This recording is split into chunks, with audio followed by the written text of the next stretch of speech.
Yo, what's going on, guys? Dorwobs here. Welcome back to another video here on the channel. Today we have some new updates, a new official Marvel Rivals patch with some patch notes along with free rewards and more exciting stuff to come very, very soon. So, first of all, I did just want to start off by showing you the new Storm skin because we now have gameplay of the brand new Goddess of Thunder Storm skin, and it turns out it's going to be a legendary, which is pretty cool. So the bundle will give us the skin, an MVP animation, a special emote, nameplate, and spray for 2,200 units, as it is going to be a legendary. And first of all, here is the gameplay, and as you can see, it is this classic Goddess of Thunder look with the giant cloud blue hair, which honestly, I actually dig this. I think it looks really cool. It's really, really vibrant in the gameplay, and this sort of shiny metallic armor actually looks pretty sick. And its inspiration is apparently from the X-Men Annual 1970 comic, Volume 9. So a pretty classic looking skin here.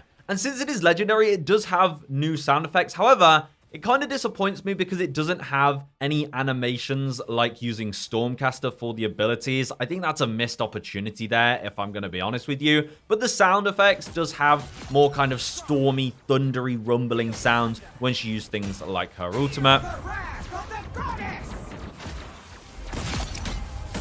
Now, the MVP animation looks like this. Pretty cool looking animation. Obviously, she wields Stormcaster, created by Loki, giving her the power to become the Goddess of Thunder. You know, it's nothing crazy, but it looks pretty badass for Storm. You know, summoning this thing, it's pretty cool. Now, this thing also shows up in the emote. Here you can see the special emote has her summon Stormcaster again from the sky and then swing it around in a circle. Definitely go up to your Thor teammates when you can and pop this one because it's a pretty cool combo there. But the skin as a whole looks absolutely beautiful. There was also the legendary skin intro as well, which again shows it off in all its glory. We don't know what the nameplate and spray looks like, but I mean, they're pretty standard items. But for 2,200 units, I think this is a pretty cool legendary skin. Definitely not the best, but I do like it. I think it has a nice touch to it. Now, we will be getting the President Loki skin. I don't know if that will be legendary or epic. It was epic in the beta, so probably epic, meaning it will still have an MVP animation and emote and stuff. So definitely stay tuned for that.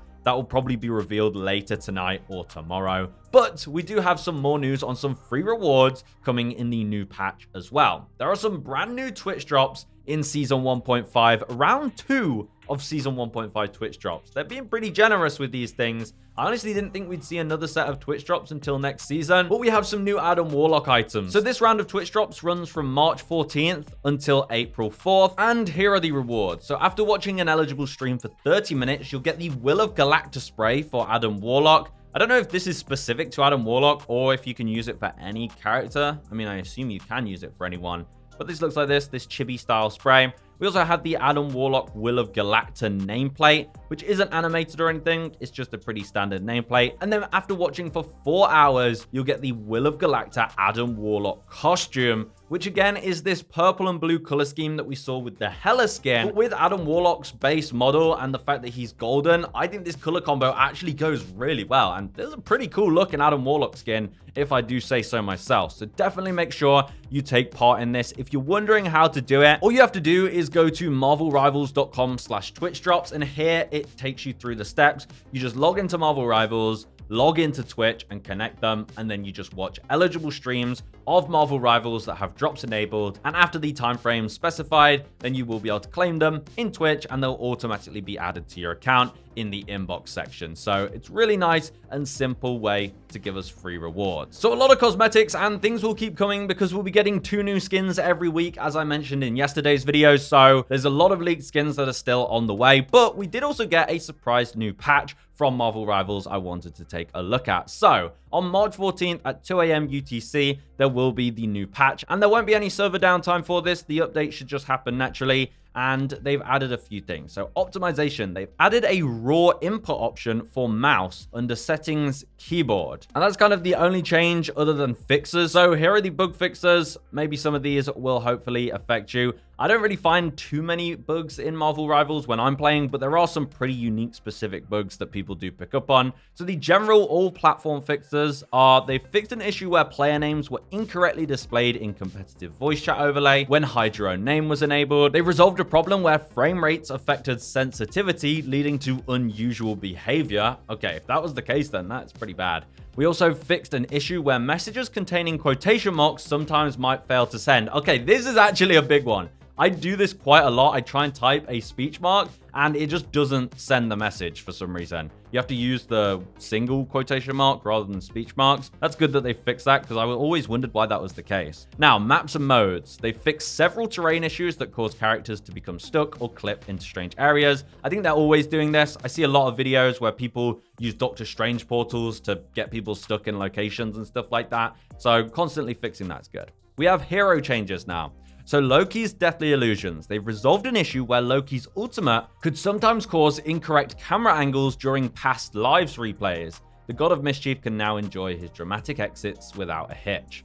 The Thing fixed a discrepancy in the speed of the embattled leap across different player views under poor network conditions. No more inconsistencies. Ben Grimm is back to leaping at normal speed. Venom's aerial anomaly. They've addressed a bug where Venom could occasionally get stuck in midair after using his ultimate ability under poor network conditions. Now he'll burrow underground with style instead of hanging around like a confused symbiote. Penny Parker's Purdue predicament fixed an issue where Penny's arachnomines would become invisible when brushing over cyberwebs but landing outside of them. Now her traps beyond webs remain visible, ensuring enemies are aware of the sticky situation. Okay, that might explain some of my Penny Parker deaths. Penny's spider sneaky escape. They've resolved an issue where the self-destructing spider drones from Penny Parker's bionic spider nest would penetrate the floor to seek out foes when webs were present above and below. Now these little guys know their place. No more sneaky escapes. Okay, this is actually a pretty big one. I've seen this happen a lot where the Penny nest would basically attach to webs on other sides of walls and the little mines would just run straight through the wall as if it wasn't there.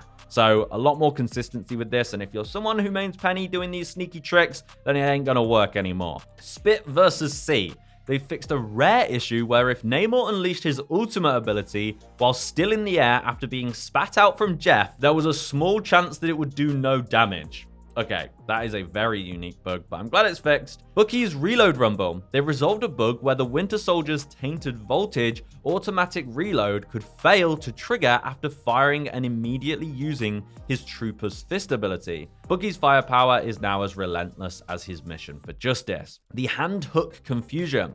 They've fixed an issue where if the Winter Soldier uses Bionic Hook during the slow motion match over moment, it could cause abnormal arm model display in the next round. Now Bucky's got his luck and his lethal arm back on point. I never experienced that, but I kind of wish I did. That just sounds funny. And then we also have Wolverine's claw coordination. They've resolved a rare discrepancy between his animation and effects when Wolverine executed the dive of his ultimate ability from the highest point. Now when Logan strikes, it's as precise and impactful as his adamantanium claws.